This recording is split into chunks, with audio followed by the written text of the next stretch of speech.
Hello बच्चों, class 11th physics thermodynamics part 2 में जो थर्मोडायनेमिक्स पोर्शन आपका है फ्लूइड मैकेनिक्स के बाद, इसमें थर्मोडायनेमिक्स में 3 पार्ट में आपका एनसीईआरटी डिवाइड करके रखा है। एक पार्ट है थर्मल प्रॉपर्टीज ऑफ मैटर, एक पार्ट है थर्मोडायनेमिक्स और तीसरा पार्ट है काइनेटिक थ्योरी ऑफ गैसेस। तो कुछ वीडियो में बनाऊंगा, करीबन 5-6 वीडियो में आपको तीनों चैप्टर जो पूरे थर्मोडायनेमिक्स के अंदर में आते हैं। थर्मोडायनेमिक्स का मतलब क्या है? थर्मो मीन्स हीट और डायनेमिक्स मतलब मोशन। तो जिस डिपार्टमेंट में बात हीट और मोशन का हो जाए वो थर्मोडायनेमिक्स होता है। तो थर्मल प्रॉपर्टी में भी हम लोग हीट और मोशन का बात करते हैं, थर्मोडायनेमिक्स में भी ऐसा ही कुछ बात होता है और काइनेटिक थ्योरी ऑफ गैसेस में भी टेम्परेचर के कारण गैस का मोशन का बात करते हैं। तो तीनों पार्ट को थर्मोडायनेमिक्स ब्रांच में रखी जाती है, भले चैप्टर तीनों अलग अलग है, thermal properties of matter, thermodynamics and kinetic theory of gases. तो थर्मल प्रॉपर्टीज ऑफ मैटर का एक पार्ट में आपके सामने रखने वाला हूं, जिसमें बात हम करने वाले हैं mode of heat transfer. Heat transfer कितने तरीके से होता है, इसके अलावा Newton's law of cooling, Stefan's law, Wien's displacement law, black body radiation, इन सब पे बात में कुछ करूंगा। तो सबसे पहले हीट ट्रांसफर। बेसिकली हम लोग हीट ट्रांसफर हमेशा ही करते हैं। अब जैसे आप चाय बना रहे हैं तो चूल्हा का हीट आपके चाय तक आ रही है, वहाँ पर हीट ट्रांसफर हो रहा है। कहीं पे आग जल रहा है तो हम लोग हाथ से उसको ताप रहे हैं, वहाँ पे हीट ट्रांसफर हो रही है। कोई रड को आप पकड़े, आप छू दिए गर्म रड को तो आपका हाथ गर्म होने लगा या जल गया, यहाँ भी हीट ट्रांसफर होती है। तो हीट ट्रांसफर बेसिकली 3 तरीके से होता है, कंडक्शन, कन्वेक्शन और रेडिएशन। तीनों का समझने का कुछ एग्जाम्पल आपके पास हम रखते हैं। जैसे एक रो में 10 लड़का को खड़ा कर देते हैं सटा के, और एक पेन को मैं एक लड़का को पकड़ाऊं और वो लड़का क्या करे, अपने जगह से हिले बिना इसको पेन पकड़ा दे पीछे वाले को, वो लड़का क्या करे, बिना अपने जगह से हिले अपने पीछे वाले को पकड़ा दे, और इस टाइप से पेन धीरे धीरे एक लड़का से अंतिम तक पहुंच जाएगा, लेकिन कोई भी लड़का अपने इक्विलिब्रियम पोजीशन से हटा नहीं। तो ये हो गया कंडक्शन। हुआ क्या, यहाँ पर पार्टिकल्स के बीच में कोई मोशन नहीं हुआ, कोई भी पार्टिकल्स इक्विलिब्रियम पोजीशन से मूव नहीं किया, बट फिर भी एनर्जी एक पार्टिकल से दूसरे में, दूसरे से तीसरे में हैंड ओवर होती हुई चली गई। तो ये हो गया कंडक्शन। बट अगर एक पीछे वाला लड़का आगे आके फर्स्ट वाले को पेन देके चला जाए तो ये हो गया कन्वेक्शन, क्योंकि यहाँ पर पार्टिकल्स का मूवमेंट हुआ, वो लड़का आके देके चला गया, ये हो गया कन्वेक्शन। लेकिन रेडिएशन में क्या होता है, एक लड़का खड़े खड़े यहाँ से पीछे पेन फेंक दे, डायरेक्ट अगर फेंक दे तो ये हो गया रेडिएशन, जाके दे तो यह है कंडक्शन, और एक एक के थ्रू पहुँचा दे तो यह है कंडक्शन। तो हीट ट्रांसफर के 3 तरीके हैं, कंडक्शन, कन्वेक्शन और रेडिएशन। तो हम पहला बात करते हैं कंडक्शन क्या है। आइए हम लोग देखते हैं, चैप्टर का नाम है थर्मल प्रॉपर्टीज ऑफ मैटर, एक टॉपिक है heat transfer, mode of heat transfer. पहला कंडक्शन, फिर कन्वेक्शन और रेडिएशन। हम लोग बात करते हैं कंडक्शन में। The process through which heat transfer from hot part two cold part of the body. The process of heat transfer from hot part to cold part of the body without the any actual movement of the particles from their equilibrium position। एक बार फिर से, the process of transfer of heat from hot part of body to cold part, hot part of body to cold part by the actual movement of the particles from their equilibrium position, by the actual movement of the particles from their equilibrium position is called conduction। और the process use for heat transfer in solid, solid में जो heat का transfer होता है वो conduction से ही होता है। अब एक पिक्चर में आपको दिखा रहा हूँ, जैसे body A, body B, temperature T1, temperature T2, T1 is greater than, तो ये बडी हॉट बडी हो गई, कोल्ड बडी हो गई, और हीट फ्लो कर रहा है बडी ए से बडी बी की तरफ, मैंने हॉट बडी से कोल्ड बडी में। लेकिन बाहर मैंने थोड़ा सा जो कलर किया है, एक इंसुलेटर मीडियम लगा दिया है कि हीट रेडिएशन के थ्रू भी बाहर ना निकले, क्योंकि अगर रेडिएशन के थ्रू हीट निकल गया तो बी तक सारा हीट पहुंचेगा नहीं। तो जो मैंने डॉट डॉट डॉट डॉट जैसा किया है, जो स्केच किया है, ये इंसुलेटर लगा दिया। इंसुलेटर इसलिए लगाया कि हीट हमारे रेडिएशन के थ्रू भी ना पहुंचे। ये हो गया कंडक्शन। एक एग्जाम्पल यहाँ पे दे रहे हैं, कोई मेरा मेटालिक ब्लॉक है, इसमें ये हॉट एंड, ये कोल्ड एंड। तो जो हॉट एंड होगा, यहाँ का देखिए मरकरी का पारा ज़्यादा चढ़ा हुआ है, मरकरी ज़्यादा चढ़ा, थोड़ा कम और कम और कम, इसका मतलब ये हॉट एंड, ये कोल्ड एंड। चलिए, तो इससे बाहर हम लोग निकलते हैं। तो ये तो था कंडक्शन, आपको मैंने समझाया। अब यहाँ पर एक मैथमेटिकल वर्क है, दिस इज थर्मल कंडक्टिविटी। इसमें एक मैथमेटिकल एक्सप्रेशन के साथ आपको बात करना है। एक क्या किया, मैंने क्यूबिकल बॉक्स लिया, मैंने कोई मेटालिक बॉक्स लिया in the form of cube, एक metallic box in the form of cube, face A face B, मतलब इस फेस को बोला फेस 1, इसको बोला फेस 2, और इस फेस का टेम्परेचर मेंटेन किया T प्लस डेल टी और इसका टेम्परेचर लिया T, तो दोनों में ज़्यादा पर कौन है? पहला फेस, डेल्टा T ज़्यादा है। और फेस का एरिया लिया A, तो face 1 face 2 temperature T plus del T, temperature difference हो गई डेल टी का, और दोनों फेस के बीच का दूरी डेल एक्स। तो हीट फ्लो करेगा फेस 1 से फेस 2 में और हीट फ्लो कर रहा है Q। अब फेस का एरिया मैंने A लिया है। तो since face 1 is at higher temperature so heat flow from first face to second face. तो जो हीट का फ्लो होगा, flow of heat from first face to second face is directly proportional to temperature difference, is directly proportional to the area of the surface, directly proportional to the time lapse, जो time ले रहा है time lapse, और inversely proportional to the distance between both face.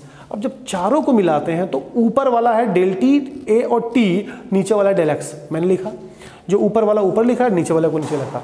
अब इस directly proportional का symbol को use किया मैंने के, तो जहां पर के हमारा कांस्टेंट है, के हमारा कांस्टेंट है। लेकिन एक चीज यहां गौर करते हैं, del T by del X, ये दोनों को अगर एक साथ मिला के हम लोग बोलेंगे तो it is temperature gradient. Del T by del X is temperature gradient. आपने सुना था वेलोसिटी ग्रेडियंट, विस्कोसिटी वाले यूनिट में हम लोग समझते हैं डीबी बाई डी एक्स, वो वेलोसिटी ग्रेडियंट था, यहाँ पर है temperature gradient, del T by del X. तो Q is equal to K A T del T by del X, जहाँ K क्या है, अब इसको उठाते हैं, Q is equal to K A T del T by del X है, लेकिन मैंने यहाँ पर लगा दिया एक सिंबल नेगेटिव का। नेगेटिव क्या इंडिकेट करता है? Negative sign indicate that temperature decrease with increase in X. अगर x बढ़ेगी, दूरी बढ़ेगी, तो टेम्परेचर का जो फ्लो है वो घटेगा। Negative sign indicate that temperature decrease with increase in X. तो जो k बार बार मैं आपको दिखा रहा हूं, जो कि कांस्टेंट की जगह पे आप लाए हैं, यही k कांस्टेंट है, इसी का नाम है थर्मल कंडक्टिविटी। तो थर्मल कंडक्टिविटी जो बना वो डायरेक्टली प्रोपोर्शनल के कांस्टेंट से बना। अब हमको k का यूनिट निकालना है या k को डिफाइन करना है, तो इसे निकालिए, k is equal to Q del X A T del T, k is equal to Q del X A T del T, ठीक है। और del T by del X को अगर हम ऊपर से लाके नीचे कर दें बाई में, तो ये टेम्परेचर ग्रेडियंट का नाम हमारा ले लेगा। अब अगर अपने बातचीत के कला से अगर इन सबको हम 1 बोल दें, तो Q को, माने Q को छोड़ के अगर इन सबको अगर हम 1 बोल दें तो Q हमारा K के बराबर हो जाएगा। हमको बोलना क्या होगा, अगर एरिया 1 मीटर स्क्वायर की हो, जो एरिया आपने लिया है ये अगर 1 मीटर स्क्वायर की हो जाए, दोनों सरफेस के बीच में टेम्परेचर डिफरेंस अगर 1 डिग्री सेल्सियस या 1 केल्विन का हो जाए, और दोनों सरफेस के बीच की दूरी 1 मीटर की और गुजरने में टाइम 1 सेकंड का लगे, तो K किसके बराबर? Q के बराबर। यही भाषा हम यूज करेंगे लैंग्वेज में। ऊपर आते हैं, तो थर्मल कंडक्टिविटी मतलब कि thermal conductivity of a body is defined as the amount of heat energy. Thermal conductivity is the amount of heat energy that flow across the opposite face of 1 meter cube in 1 second। ध्यान दीजिए, 1 metre cube in 1 second. 1 metre cube बोला तो area अपने आप 1 metre square की हो गई, length अपने आप 1 मीटर की हो गई इन 1 second. When opposite face are maintained at a temperature difference of 1 degree Celsius. अगर अपोजिट फेस 1 डिग्री सेल्सियस में मेंटेन है और दोनों फेस में गुजरने में 1 सेकंड का टाइम लगता है, और वो जो मेटल का वॉल्यूम है 1 मीटर क्यूब का है, then K is equal to Q। Then K हमारा किसके बराबर हो गया? इस केस में K हमारा Q के बराबर हो जाएगा, यानी कि हीट फ्लो के बराबर हो जाएगी। अब हमको K का यूनिट निकालना है, तो K इज इक्वल टू, अब यूनिट डायमेंशन निकालने में नेगेटिव का क्या यूज, तो नेगेटिव छोड़ दिया, तो K is equal to Q del X A T del T. Q heat है, जूल लिखा, डेल एक्स दूरी है, मीटर लिखा, एरिया का मीटर स्क्वायर, टाइम का सेकंड, और टेम्परेचर का केल्विन। जब सब एक साथ करूंगा तो 1 मीटर को 1 मीटर से काटते हैं, तो जूल पर मीटर पर सेकंड पर केल्विन, और जूल पर सेकंड हमारी हो गई वाट, तो वाट पर मीटर पर kelvin. It is the unit of thermal conductivity. Dimension भी आप निकाल लीजिए, हीट का m1L2T-2, डेल एक्स का लेंथ, एरिया का L स्क्वायर, टाइम का T, और टेम्परेचर का केल्विन। जब ऊपर नीचे जो कटा मैंने काटा तो क्या बचा? m1L1T-3 K-1। It is the dimension of thermal conductivity, it is the unit, it is the definition. अलग अलग मटेरियल का थर्मल कंडक्टिविटी का वैल्यू अलग अलग होता है। जिस मेटल का या जिस सब्सटेंस का थर्मल कंडक्टिविटी का वैल्यू जितना ज़्यादा होगा, वो अपने से हीट उतना ज़्यादा फ्लो करेगा। तो सिल्वर का 410, कॉपर का 390, एल्युमिनियम का 224, एस्बेस्टस जो नीचे से मैंने लिया है 0.9, वही है वाट पर मीटर पर केल्विन। अलग अलग, सबसे ज़्यादा सबसे कम, या एयर का तो 0 तक मानी जाती है। एयर का 0 यानी कि air is the very bad conductor of heat and silver copper is the very good conductor. इसमें सिल्वर इज द बेस्ट, 410 है, 390 है, 224 है। अब कुछ एप्लीकेशन पे हम लोग बात कर लेते हैं, कुछ application of thermal conductivity. Application, हमको वूलन क्लॉथ में गर्म महसूस करते हैं, क्यों? नई रजाई ज़्यादा गर्म करती है पुरानी से, क्यों? आयरन चेयर पे बैठने में बहुत ठंड लगती है ठंडे के दिन में, क्यों? आइस को गनी बैग से हम लोग कवर कर देते हैं, क्यों? 2 थिन ब्लैंकेट ज़्यादा गर्म करता है एक मोटा के तुलना में, क्यों? चिड़िया प्रायः ठंडे के दिन में अपना पंख को फैला कर बैठती है, क्यों? कुकर का हैंडल हमेशा प्लास्टिक का ही होता है, क्यों? इन सब का रीज़न एक ही है, बीच में इंसुलेटर मीडियम। जैसे कुकर गर्म है, अगर कुकर गर्म है, एक तो कुकर कंडक्टर है क्योंकि एल्युमिनियम या कॉपर का बना हुआ है, और हमारा हाथ भी कंडक्टर है। अगर उस गर्म चीज़ को अपने हाथ से छुएं तो हीट हमारे हाथ में फ्लो करेगा। तो बीच में अगर हम लोग प्लास्टिक का कवर या लकड़ी का कवर या कपड़ा डाल दें तो कंडक्टर और ये दो हाथ कंडक्टर और हैंडल कंडक्टर के बीच में एक इंसुलेटर आ जाएगा, इसका हीट हम तक फ्लो नहीं करेगा। इसीलिए हैंडल में हम लोग प्लास्टिक यूज करते हैं, लकड़ी यूज करते हैं इंसुलेटर मीडियम के लिए। अब हम लोग वूलन क्लॉथ क्यों पहनते हैं? हमारा बॉडी कंडक्टर है, तो हमारे बॉडी से हीट बाहर रेडिएशन के थ्रू ना निकले, इसलिए बीच में हम लोग एक जैकेट लगाते हैं कि बीच में इंसुलेटर मीडियम हो जाए, हीट फ्लो ना करे। चिड़िया पंख क्यों फैलाती है? क्योंकि air is the best example of insulator. तो चिड़िया को भी ठंड लगेगा तो अपने में हवा भर के वो कवर कर लेती है कि बॉडी और नेचर के बीच में एक हवा का लेयर बना ले, इससे हीट फ्लो ना करे। क्योंकि अगर बीच में इंसुलेटर आ जाएगा तो हीट फ्लो नहीं करेगा, इंसुलेटर से हीट फ्लो नहीं करेगा। कुछ और, आइस को गनी बैग से क्यों कवर करते हैं? जूट का बोरा अगर हम उसको उड़ाते हैं तो जूट का बोरा थोड़ा मोटा होता है, हवा भरेगा तो इंसुलेटर मीडियम क्रिएट करेगा। ये नई रजाई गर्म क्यों होती है? नई रजाई होगी तो फूली होगी, अब फूली होगी तो हवा ज़्यादा भरेगा तो इंसुलेटर मीडियम ज़्यादा होगा। ये सब का एक ही रीज़न है। आयरन चेयर हमको ठंडा क्यों लगता है? अरे भाई वो आयरन है तो कंडक्टर है, हमारा शरीर भी कंडक्टर है। अगर हम आयरन के चेयर पे बैठेंगे तो हमारे शरीर से हीट फ्लो करेगा, जबकि लकड़ी के या प्लास्टिक के चेयर पे बैठेंगे तो वो इंसुलेटर है तो हमारे शरीर का हीट वो नहीं लेगा। तो दीज आर द एप्लीकेशंस। अब हम लोग बात करते हैं कन्वेक्शन क्या है। कन्वेक्शन भी हीट फ्लो का एक मेथड होता है जिसमें पार्टिकल्स का एक्चुअली मूवमेंट होता है। The process of transfer of heat from one part of fluid to another part. One part of fluid, ध्यान दीजिए, वन पार्ट ऑफ फ्लूइड से होता है, इसमें सॉलिड से होता था। The process of heat transfer from one part of fluid to another part by the actual movement of the particles of the fluid. यानी कि फ्लूइड के पार्टिकल्स का यहाँ एक्चुअली मूवमेंट होता है। आर्गन conduction, liquid and gases are heated by the process. Liquid और gas से जो हीट फ्लो होता है वो कन्वेक्शन के थ्रू होता है। एक एग्जांपल देखिए, एक बीकर लिया, इसमें कुछ पानी लिया, इसको नीचे से गर्म हम कर रहे हैं तो नीचे का पानी गर्म होगा, पहले नीचे का पानी गर्म होगा, पानी गर्म होकर ऊपर उठेगी हल्की होके, और ऊपर का ठंडा पानी नीचे भरेगा, और ये प्रक्रिया कंटिन्यू चलता रहेगा, लास्ट में पूरे बीकर का पानी गर्म हो जाएगा। तो यहाँ गौर कीजिए, यहाँ पर मूवमेंट होता है, नीचे का पानी ऊपर, ऊपर का पानी नीचे। अब मॉनसून क्या होता है? अब हम अपना इंडिया का शेप को देखें, नीचे वाला एरिया, तो इधर बे ऑफ बंगाल है, इधर इंडियन ओशियन है, इधर अरबियन ओशियन है, और ये हम लोग का लैंड है, ज़मीन है।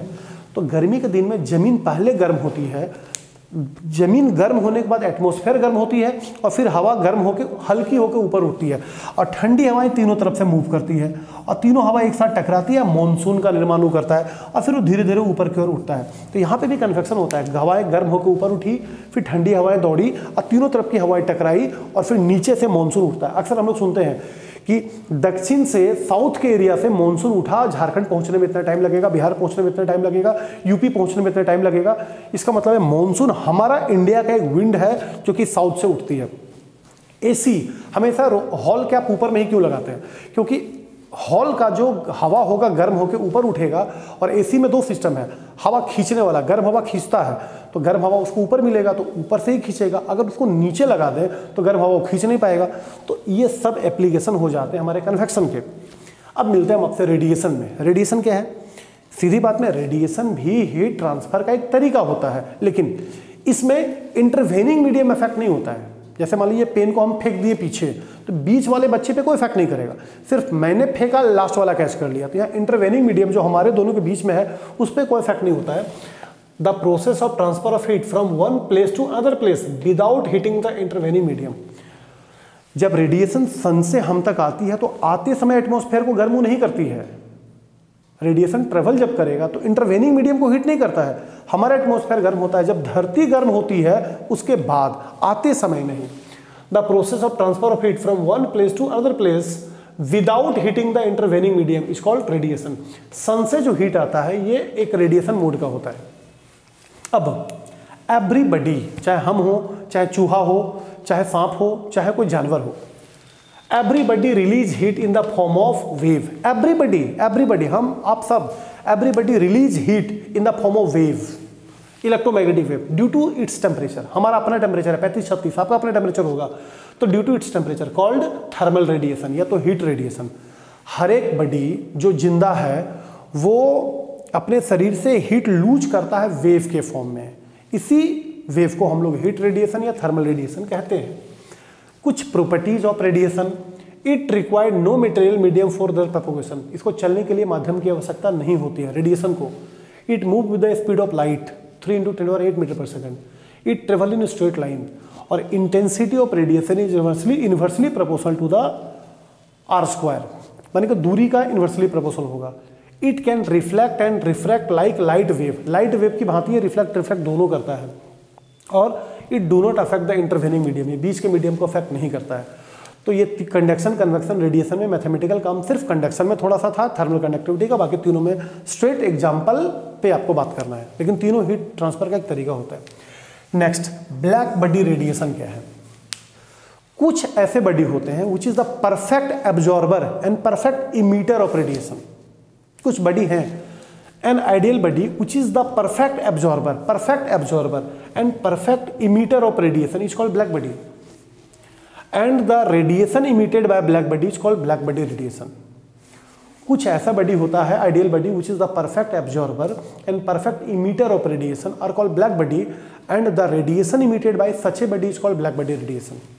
एक स्टेटमेंट और आपको दिखाते हैं, and perfectly black body is one, ऐसा बॉडी होता है विच absorb all the heat radiation, जो सारा हीट रेडिएशन को एब्जॉर्ब करे, इंसिडेंट ऑन इट, जो इस पे आया है।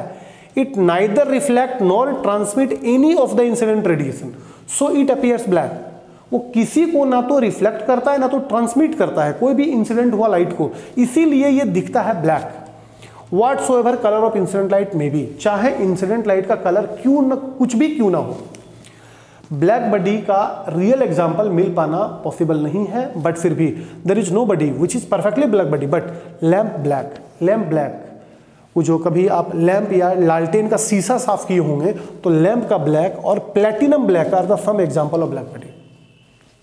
ब्लैक बॉडी में कुछ बात और हम करेंगे, जैसे आप किसी आयरन को हीट कर रहे हैं, टेम्परेचर उसका बढ़ा रहे हैं, तो पहले वो आपको दिखेगा रेड हॉट, इसका मतलब वो लाल कलर का लाइट इमिट कर रहा है।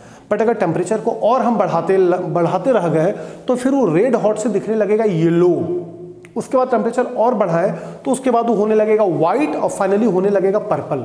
टेम्परेचर जैसे जैसे बढ़ाते रहेंगे, लाल से पीला, पीला से व्हाइट, व्हाइट से पर्पल हो रहा है टेम्परेचर बढ़ाते बढ़ाते बढ़ाते। इससे ये पता चल रहा है कि यहाँ पर कुछ लिखा था, पहले होगा रेड हॉट, फिर होगा येलो, फिर होगा व्हाइट, फिर होगा पर्पल। अगर टेम्परेचर हम उसका कंटिन्यू बढ़ाते रह जाए तो इसका मतलब है टेम्परेचर जैसे जैसे बढ़ाएंगे उसका लेमडा डिक्रीज करेगा, क्योंकि लाल का लेमडा सबसे ज़्यादा है, फिर पीला हो रहा है, लेमडा घट रहा है, तो टेम्परेचर बढ़ाते बढ़ाते लेमडा उसकी बढ़ रही है, लेमडा डिक्रीज हो रही है, मतलब फ्रीक्वेंसी बढ़ रही है।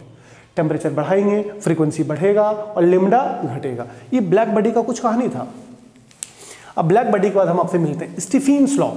स्टीफेन्स लॉ क्या बोलता है? फिजिक्स के थर्मोडायनेमिक्स में ये लॉ यूज होता है। स्टीफेन लॉ का क्या कहना है? अब कोई भी इनर्जेटिक बॉडी, हम हो चाहे कोई जानवर हो, अपने बॉडी से रेडिएशन लूज करता है ना, the amount of heat radiation release per unit time per unit area. किसी भी बॉडी से जो हीट रेडिएशन रिलीज होता है per unit time per unit area, ध्यान दीजिए, per unit time per unit area, once again, the amount of heat energy release per unit time per unit area of a body at absolute temperature is directly proportional to the fourth power of absolute temperature. Is directly proportional to the fourth power of absolute temperature.